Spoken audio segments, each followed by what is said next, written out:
김영환 더불어민주당 의원이 그제 수도를 담당하는 서울 아리수 본부로부터 제출받은 자료에 따르면 윤석열 부부가 파면이 선고된 지난 4월 4일부터 퇴거하기 하루 전인 지난 4월 10일까지 서울 한남동 관저에서 일주일 동안 쓴 수도량은 228톤을 썼다는 겁니다. 4월 4일에는 39톤, 그리고 그 다음 날인 4월 5일에는 32톤을 사용했고 4월 10일에는 28톤을 썼다는 겁니다. 이 기간 동안의 수도 요금은 총 74만 6,240원으로 집계됐습니다. 이거 당연히 윤석열 부부에게 청구해야 할 텐데 이거 그냥 대통령실 예산으로 나가야 할 것 같습니다. 자, 수돗물로 뭐 했을까? 많은 사람들은 동물이 많으니까, 반려동물이 많으니까 목욕시키느라고 그랬을 것이다, 이런 추측도 하고요. 그 히노키 사우나라고 하나요? 거기에 들어가서 물장구 쳤을 것이다, 이렇게 말씀하시는 분도 있고. 그러나 무얼 하든 230톤이 나올 수는 없습니다. 여러분, 샤워 한번 하는데 60리터를 쓰는데요, 평균 10분의 샤워를 만약에 230톤을 쓴다면은 3,800번 샤워를 해야 됩니다. 세탁기 한 번 돌리는데 80리터가 쓰이는데 2,850번을 써야 230톤이 됩니다. 변기 한 번 물 내리는데 6리터가 나가는데 230톤이 되려면 38,000번 내려야 됩니다. 변기 물을요. 욕조 가득 채우기 약 200리터의 경우는 1,140번. 그리고 하루 평균 4인의 가족 사용량이 한 600리터쯤 되는데 381 물량입니다. 1년이 넘어요.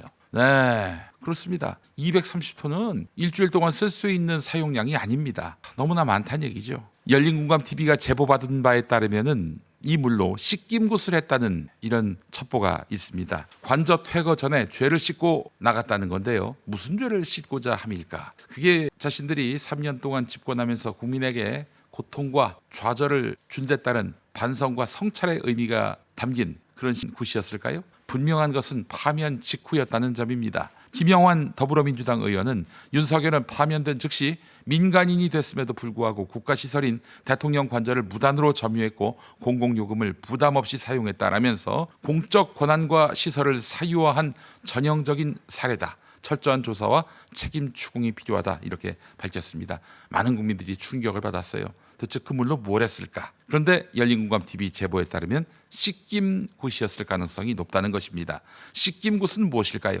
망자를 위한 진혼굿에 해당하는데 중요 무형문화재 72호로 지정되어 있습니다. 씻김이란 씻는다는 뜻인데요, 죽은 사람이 생전에 풀지 못한 한을 깨끗이 씻어주어 저승으로 보낸다는 의미를 담고 있습니다. 초상이 났을 때 출상 전날에 하는 광머리 씻김굿이 가장 흔하게 이루어지고요, 초상 1년 후에 하는 소상 씻김굿, 3년 후에 하는 대상 씻김굿, 집안에 우환이 있을 때 조상을 위로하는 날바지 씻김굿, 좋은 일이 있을 때 조상의 음덕에 감사하는 영화 씻김굿이 있습니다. 네, 그렇기 때문에 죽은 사람을 위한 씻김굿이다, 이렇게 보기는 어려울 것 같고요. 어쨌든 자기에게 있는 과오를 씻기기 위한 그런 목적의 씻김굿이 아니었겠나 추정을 해봅니다. 네, 씻김굿에는 물이 많이 사용됩니다. 씻김굿은 죽은 이의 영혼을 위로하고 천도시키기 위한 굿이라고 말씀드렸는데, 이 외에도 온갖 과오를 씻는데 씻김굿이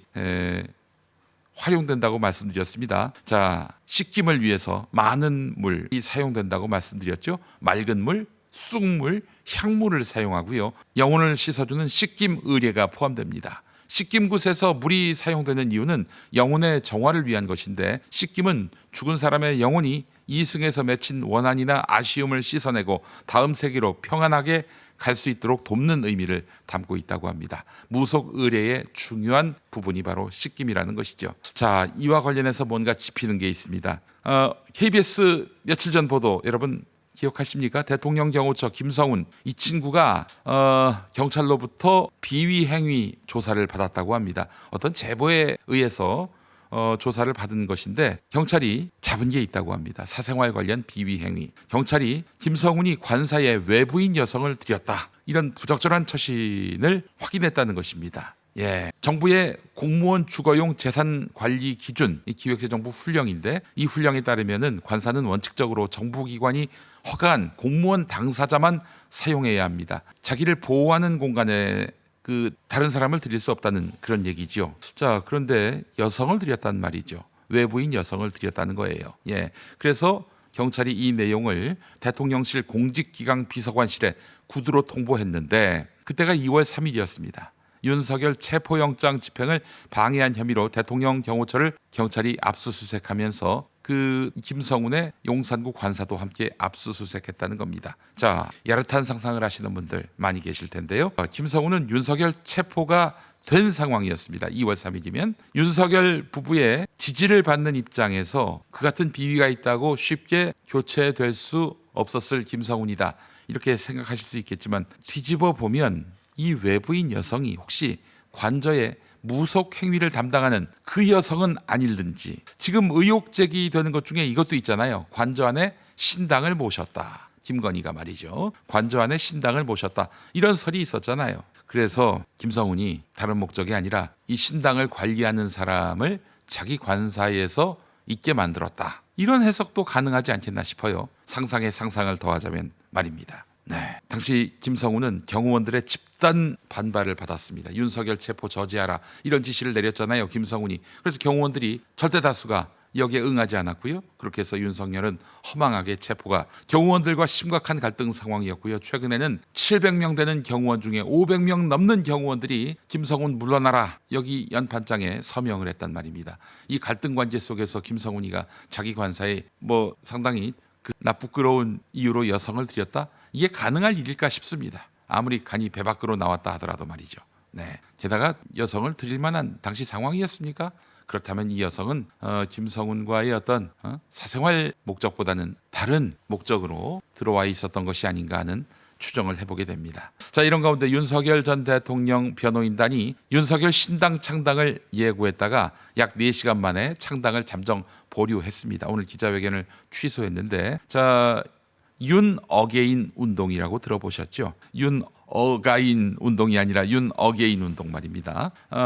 윤어게인 운동은 하나의 정치 세력으로 모으려고 했던 이들인데, 이들은 자유시장 경제, 법치주의, 공정과 상식, 정의를 청년의 이름으로 썩어빠진 정치권에 외치고 싶었다. 이렇게 얘기하면서 자유시장 경제, 법치주의, 공정과 상식, 정의가 윤석열 정신이라고 설명을 했어요. 야, 아니 자유시장 경제, 법치주의, 공정과 상식, 정의, 이게 윤석열 정신이래요. 정말 정신이 없습니다. 예, 정신이 외출한 것 같아요. 윤석열 따위에게 정신이라는 이 고매한 단어가 뒤에 붙을 줄은 꿈에나 생각했겠습니까? 이런 가운데 변호인단의 일원인 별 변호사는 국민의힘으로부터 압박이 오늘 하루 빗발쳤다 이렇게 전하기도 했습니다. 채널A 보도에 따르면 당 대선 경선 시작일에 터져나온 신당 창당 얘기에 친윤계 의원들도 황급히 진화에 나섰다는 겁니다. 친윤계 의원들도 일제히 청년들이 하는 것이지 대통령과는 관계가 없다 이렇게 일축했는데, 채널A 기사를 보니까 이런 내용도 있어요. 국민의힘에서 격앙된 반응이 쏟아져 나오고 있는데 지도부 고위 관계자는 당을 망치려고 작정했냐 이렇게 반발했고, 당 중진 의원은 이재명 선거운동 해주는 격이다 이렇게 비판을 했습니다. 당내에서는 윤석열과 선을 그어야 한다는 목소리가 더 커질 것으로 보인다, 이런 채널A 기사도 있었는데, 오늘 아침에 안철수가 윤석열 보고 탈당하라고 이렇게 요구했습니다마는, 자 여러분, 윤석열도 자기와 상관없다라고 선을 그었어요. 그러면 윤어게인 운동은 도대체 누가 어떤 목적으로 추동하고 있을까? 윤어게인 운동을 창당으로까지 말하자면 세력화하려고 했던 자들은 누구일까? 이 의심을 가져야 됩니다. 윤석열도 상관없다, 친윤도 상관없다. 그러면 뭐예요 이거는? 제가 누차 얘기했습니다. 뭐 좀 이상하면 김건희를 의심해야 한다라고 말입니다. 늘 말씀드렸죠. 뭐든 이상하면 김건희를 의심해야 한다. 여기에도 김건희의 그림자가 보인다는 얘기입니다. 윤석열 신당은 대권 꿈을 아직도 갖고 있지만 국민의힘 경선에 나올 생각이 없는 한덕수를 위한 플랫폼일 수 있습니다. 정치 경험이 전무하고 게다가 연로하기까지 한 한덕수 개인이 국민의힘 후보와 단일화한다? 100이면 100 지게 돼 있어요. 자, 그렇다면은 이건 한덕수를 위한 정치 세력이라고 보는 것이 합리적입니다. 자, 근데 한덕수를 과연 이 윤어게인 정당에서 옹립할까요? 그리고 끝날까요? 네, 헌법재판소 이완규 등 2명의 재판관 지명을 막아달라는 가처분을 헌법재판소가 인용했습니다. 이로써 한덕수 차출론에 바람이 빠지고 있습니다. 꺾였어요, 그 기세가. 이런 흐름에서 한덕수를 옹립한다? 이게 정말 하나마나한 운동이 되겠죠. 윤어게인, 깃발이라도 들지 말았어야 했습니다. 자, 결국 한덕수가 진짜 내세울 후보가 아닐 수 있다. 이런 상상까지 우리가 해야 합니다. 한덕수를 대신해서 지금 덕아웃에서 몸을 풀고 있는 그 사람이 진정 윤 어게인 정당의 후보가 될 것이다 라는 관측입니다. 그게 누굽니까? 바로 김건희란 거예요. 김어준 총수가 국회에서 증언하기로 김건희는 계엄 개헌으로 통일 대통령이 되겠다고 믿는다 이렇게 말을 했습니다. 본인도 워낙 황당한 소설 같은 얘기라고 했지만은 이게 국내 대사관이 있는 우방국으로부터 받은 전언이다 이렇게 말을 했습니다. 미국 같아 보이죠? 그 이전에 김용민 TV는 지난해 9월부터 김건희가 힐러리를 닮은 지도자를 꿈꾸며 대선 도전에 나설 뜻을 갖고 있다라고 전해드렸습니다. 한덕수는 피 한 방울 안 섞인 남인데 그가 대통령이 된다고 김건희가 한덕수가 자신과의 의리를 지키고 지금 자기가 누리고 있는 권력을 유지할 수 있게 해줄 것이다. 이렇게 믿겠습니까? 김건희가요? 한덕수가 뭐라고? 이미 결심했을 겁니다. 내가 나가서 대권을 거머쥐어야 한다. 만약 떨어질 수도 있죠. 대선에서. 근데 떨어지기보다는 될 것이다라는 믿음이 있는 것 같아요. 아니 이재명 후보를 어떻게 이기느냐? 물론 실력으로는 이길 수 없죠. 실력 외에 다른 방법으로 이재명을 당선 못하게 하는 방법은 여러 가지 있습니다. 그래서 제가 항상 얘기하잖아요. 이재명 대표는 테러 위협으로부터 자신을 보호할 수 있어야 한다. 마지막 리스크는 그거다. 최종적으로 남은 리스크는 그거다. 라고 말씀드렸죠. 만약에 여권 주자는 주저앉히면 되고 그러면 제3의 후보인 본인이 대통령이 될 수도 있다. 이런 상상을 할 수도 있는 거 아닙니까? 자, 만약에 떨어진다 하더라도 야권의 간판이 돼서 새 정부 시대에 수사와 처벌을 피하려 할 것이라는 예상은 그래도 가장 현실적이지요.